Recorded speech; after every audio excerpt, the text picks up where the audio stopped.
10 ting, du aldrig skal gøre i en basketballkamp. Lay op. Skud. Ui, han skal rebound. Han skal skyde. Fordi jeg tror, der er straffe. Afgørende kamp. Ui. Tæt på. Han dunker. Ah! Han prøver igen. Han kan ikke godt. My God. Sådan. Kom igen. Ja, det er min. Her. Gå med dig. Gå.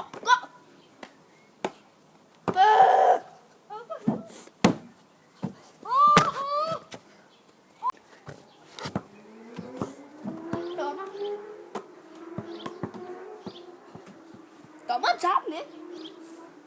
Jeg ved ikke. Tag den for helvede. Nej, men jeg tager den ikke. Nå, så fandt jeg ud af, at man skal aldrig aflevere til dommeren. Meget dårlig idé. Drible. Man må ikke drible med 2 hænder. Forresten, der er skridt. Nej. Og forresten, jeg laver ikke skridt. Jeg laver ikke dobbeltdribling her. Jeg laver heller... Nej, se. Drible. Se, det var mit dribleskud. Hvor du lige simpelthen kan lave for. Ja. For helvede.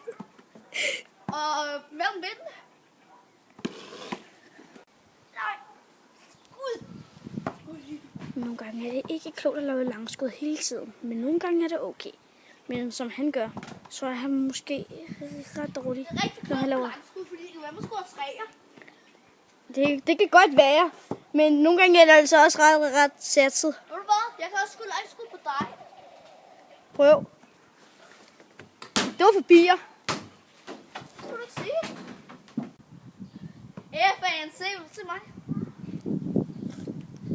Som han gør, så er det ikke Jeg alt. elsker mig selv. Nogle gange er det, når du er basketballspiller, så skal du aldrig løbe ud til fansene.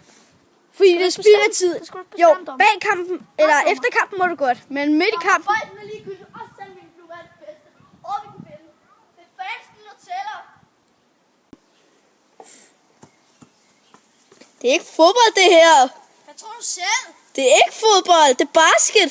Ja, sparker man ikke også til en basketball i en kamp? Nej, og du skyder med hænderne. Gør man? Hvordan er så set at sparke den op i? Se, du gør sådan der. Godt, hvad du scorer, men det er ikke smart. Få en aflevering! Huset! Han tager den! Kaster den op! Så hovedet! Det er ikke hovedet, det her.